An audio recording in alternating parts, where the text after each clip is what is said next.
Hey, what's going on everybody? Thank you for tuning into another JD channel video in which today I'm going to go over something I bought from Amazon for the car.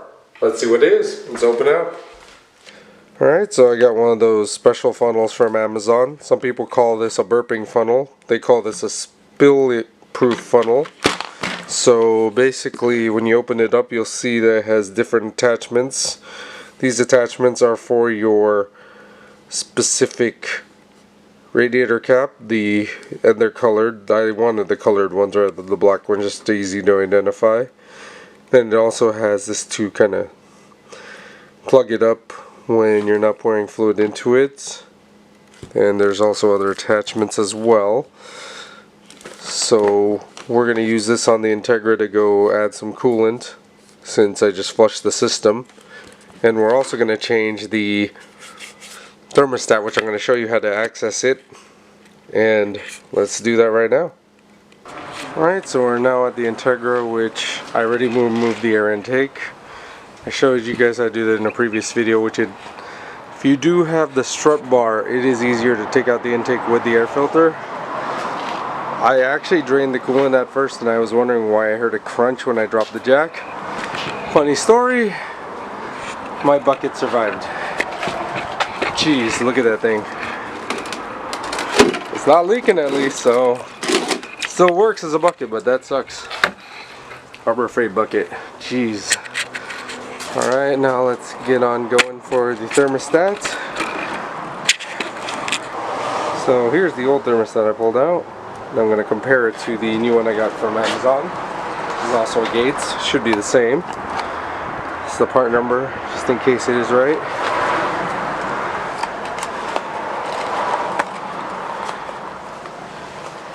Okay, open this dang thing.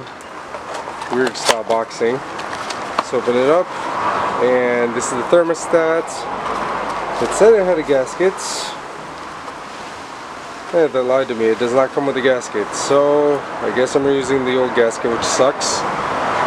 But this thing hasn't been here that long, so no real damage in my opinion. So I'm going to move the gasket over. I wouldn't recommend it, but they said it came with a gasket. It doesn't. I gotta get this to work, so I'm moving the gasket over. So obviously it'll match up only a certain way. Actually, let me compare the two just to make sure. It looks like it's smaller, but I don't think so.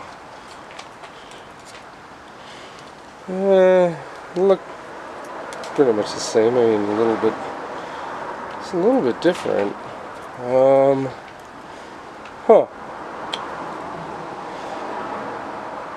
They're supposed to be both Gates, and interesting. I think it might be different. Crap, I don't want to put the old one back in. Let me check something. Alright, well I'm back, and I ended up going to O'Reilly and picking up one of these Murray Plus ones, just because the other one was a lot different than the OEM one. So I picked one of these up. I had to reuse the gasket because of course the cheap ones don't come with one. So let me show you how to remove the thermostat housing, which is pretty simple with the 10mm socket, or 10mm wrench actually probably be better, but just go in there. So in the thermostat housing, right, see if you can see it. Let me focus that.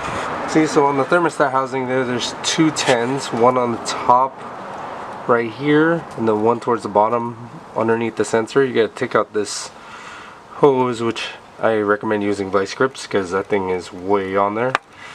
After you take it off, you can take off the housing with a few simple turns of the wrench. Yeah, thinking about it, I recommend the wrench overall because the bottom one's easier to reach with an open-ended wrench. So let me take that off now. Okay, so now we're going to take off the hose first. We're going to use the vice grip. Easier when everything's out of the way. Put that in. Pull the clamp out. Then from there we're going to take the hose off of the thermostat housing. Oop, some water flow out, but well, that's okay. Now we're going to use the 10mm and take off the thermostat housing bolts. Be careful not to strip them because I did it the first time I ever did it, so I got to get new bolts from Home Depot. They're hard to find, but just be careful when you do it.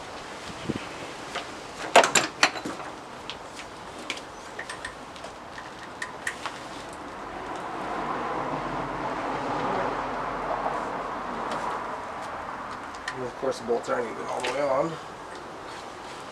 So I took out the thermostat.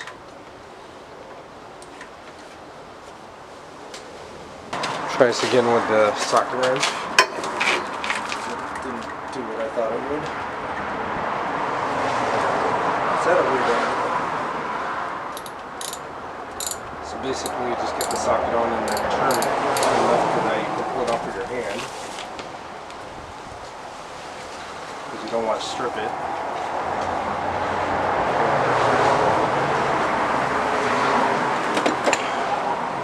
That's going to be its own issue.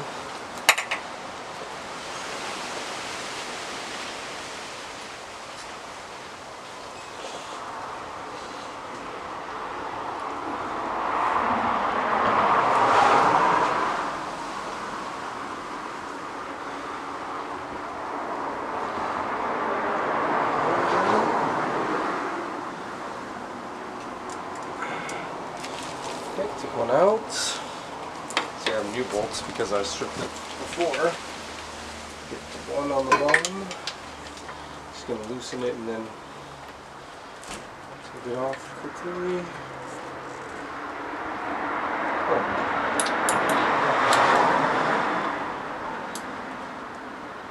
What angle is that?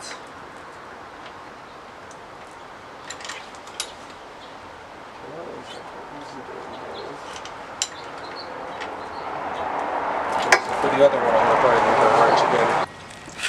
So I loosened the thermostat housing by taking off the top part. The bottom bolt's still in there because with the starter in there it's a little hard, but this is what I'm going to do right here. So it looks like I have enough room to slip in the thermostat, which on the top you'll notice that there's like grooves there. The grooves will correspond to the rubber on the thermostat. See here, let me grab the thermostat. So in the thermostat housing, you'll see grooves that correspond to these two. So we're gonna go put the thermostat back in and bolt it up, and I'll be back with you shortly. I would recommend taking off the whole thermostat housing, but I can't get that bolt out with the starter in there now, so I'm gonna try to guyver this in there and then bolt it up.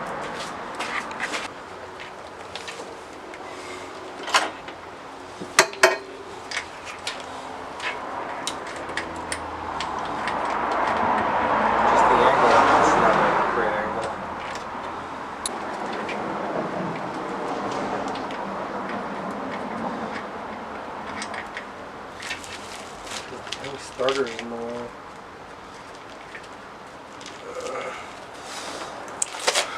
Make it a smaller 10-inch socket. Alright, and so now to recap, the bottom bolt of this thing's hard. I guess it was easy yesterday because I had the starter out and it's directly underneath it. But I would recommend taking the bottom bolt out first, which I tried to do it with the bottom, with just sliding it and try to put the thing back on, but the housing doesn't move enough that even at the loosest setting with the bottom bolt all the way out, well, you know, still kind of threaded, it doesn't fit the thermostat. Or it can if you have if you're really skilled, probably. So once you get that done, you obviously tighten both bolts in after you put in the thermostat with the two rubber pieces of the gasket in the grooves in the housing. Make sure if you did take off of the harness for the temperature sensor that you put it back, otherwise it's not going to start, or I think it's going to give an error. But I think in this case, I think the cars don't start. So now after that, you put back the hose. One thing you got to make sure, which I don't feel any grooves around that one, but say if you have a hose fitting like here on the radiator where there's like the plastic grooves on the side, don't go past it, because if you go over it, you're going to notice that your coolant will start to come out. So, a rookie move or something I forgot. Oh well. Now I'm going to clamp that hose in. See here. You guys can see it. I'm going to use the vice grips to clamp the hose.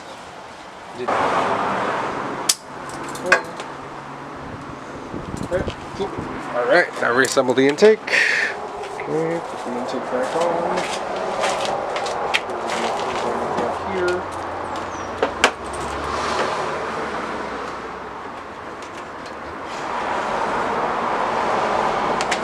And then people might not notice this about their car, but on the filter there's grooves for piping to match, and then a little circle here for this wheel to go in for the filter.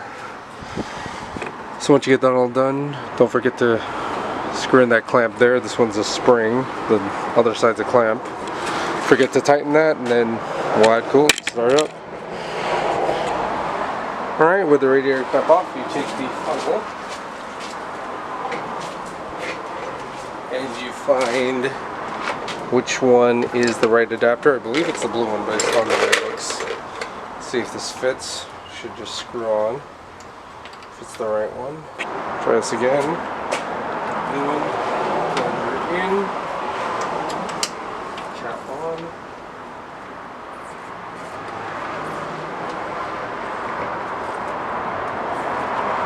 Yeah, it's a blue one. Alright, so the blue one works. As you can see, the blue one works.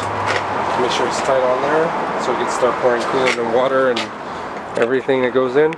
Alright, now put the funnel on to the thing, make sure it's nice and tight. I'm going to put that on there so you can see the measurements. Now what I'm going to put first, since I have left over some super cool, I'm going to put this first. So let's see.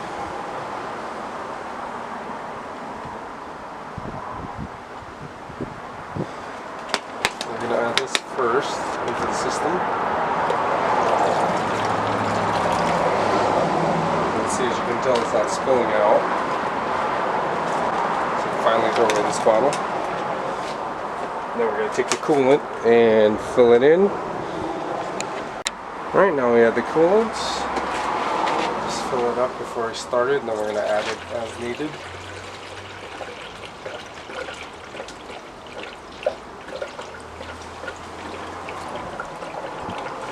No spill funnel makes a big difference right here.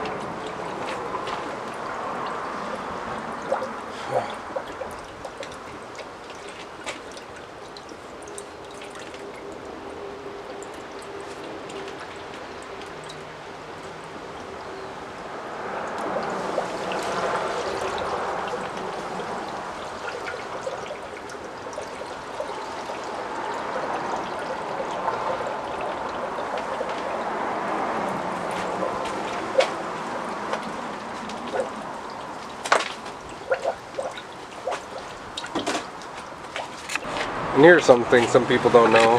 Right over here on some Integras, which at the junkyard I noticed some didn't have it, because I was looking for one when I broke my old one. It's a bleeder screw here.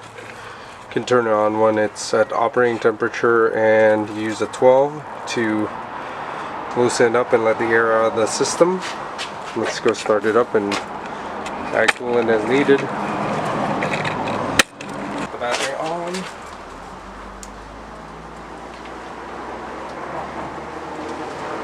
Switch, turn it back on. Start up.